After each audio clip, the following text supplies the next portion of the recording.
Ayan, ituturo ko sa inyo kung paano gumawa ng video na figurine, yung trending ngayon guys. Ayan guys, yung picture ko. Tapos, punta lang kayo sa Chrome guys. Chrome nyo na apps. Tapos, search nyo Gemini guys. Tapos, click tong Google Gemini. Tapos, sa baba guys, i-click nyo lang tong plus sign. Tapos, upload files guys. Tapos, click tong media picker, guys. Ayan. Tapos, hanapin nyo po yung picture nyo na gusto nyo maging figurine, guys.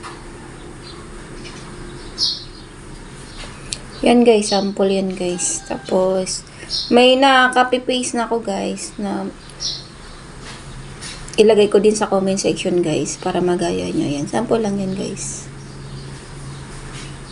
Kadali lang gumawa, guys.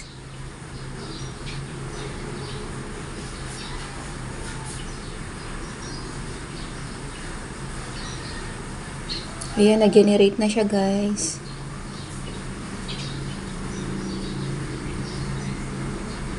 So, ayan na, guys.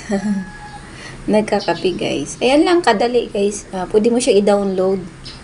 Click mo lang dyan, may arrow dyan, guys. Ito yung, guys, o yung arrow. Click mo lang, tas save. Tapos, mapunta siya sa gallery mo, guys. Tapos, ito na siya sa may gallery mo.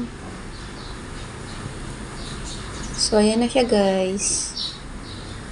O, ayan na siya, guys, sa gallery sa gallery ko. Ayan, nagkakapi. O, diba? Maganda, guys. Yan lang, guys. Thank you for watching.